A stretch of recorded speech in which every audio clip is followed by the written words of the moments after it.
Salut, c'est Romsno et bienvenue dans l'OST. Aujourd'hui, nouvelle bande originale de film avec Le discours d'un roi, sorti en 2010 et réalisé par Tom Hooper. Le film raconte l'histoire du roi d'Angleterre, George VI, qui se voit monter sur le trône après l'abdication de son frère aîné. Seulement, il doit faire des discours en public et souffre d'un lourd handicap, son bégaiement. Il va alors faire la rencontre de Lionel Logg, orthophoniste aux méthodes particulières. Grâce à son aide, il parviendra à prononcer un discours historique, celui de l'entrée en guerre de l'Angleterre contre l'Allemagne lors de la Seconde Guerre mondiale.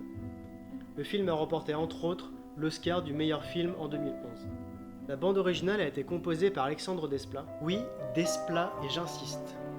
Compositeur français doublement oscarisé pour The Grand Budapest Hotel et La Forme de l'eau. Compositeur fétiche de Wes Anderson et Jacques Audiard, il a un nombre incalculable de bandes originales célèbres à son palmarès. Il n'était pas étranger au film sur le pouvoir britannique, car il avait déjà composé les BO de The Queen et The Special Relationship. Tom Hooper raconte dans le livret qu'il rêvait de travailler avec Desplat depuis des années, car il recherchait un compositeur qui pourrait comprendre le mélange complexe d'émotions que véhicule le film. Il montra le film à Desplat qui a été impressionné par le jeu d'acteur, la mise en scène, le montage et la lumière. Et quand il commença à écrire sa musique, il a été impressionné par la sensibilité de Tom et sa connaissance musicale. Quand Pete Cobbin, ingénieur au studio Abbey Road, a entendu parler de leur projet, il leur suggéra d'utiliser pour leur orchestre 5 microphones royaux originaux, dont 3 marchaient réellement bien, qui étaient stockés dans les archives d'EMI depuis plus de 70 ans. George V avait fait fabriquer ces micros pour la famille royale britannique en 1923, car il a compris que la radio serait le premier vecteur de ses paroles, notamment lors des discours importants. Ce sont donc des micros qui ont appartenu à George VI, Queen Mary et Queen Elizabeth. Ils étaient enfermés dans une cage d'or et d'argent, mais étaient magnifiques et sonnaient merveilleusement bien.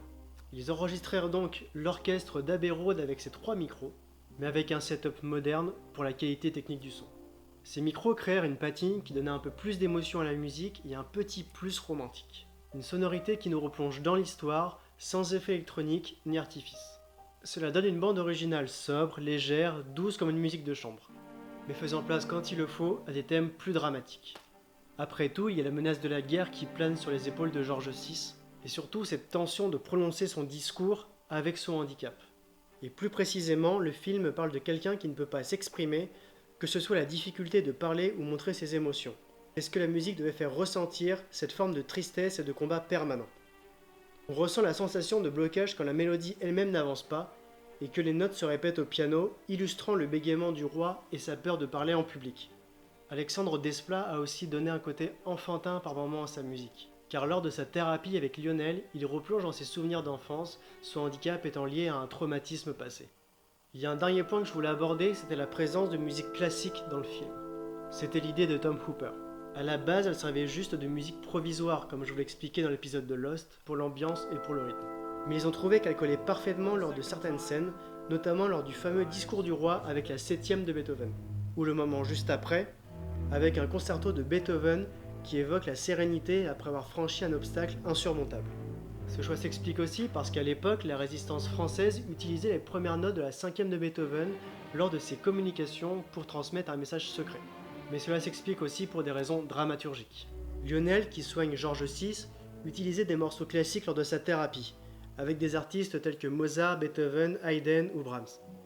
Il faisait écouter ça à ses patients pour les aider à se libérer de leur handicap. Cette utilisation de la musique classique induit une réflexion de la part du compositeur. Une réflexion sur ce que l'orchestration et le type de musique qu'il va écrire vont produire lorsque les morceaux vont se rencontrer. C'est pour ça qu'il a choisi une formation classique, un simple orchestre à cordes, quelques vents et un piano. Il avait pensé utiliser du jazz car à un moment George VI écoute du jazz dans le film, mais ça ne collait plus avec Beethoven. Le plus important n'était pas d'être dans une période donnée, mais dans la dramaturgie. Comme ça, il n'y a pas de cassure de style. Cassure de style.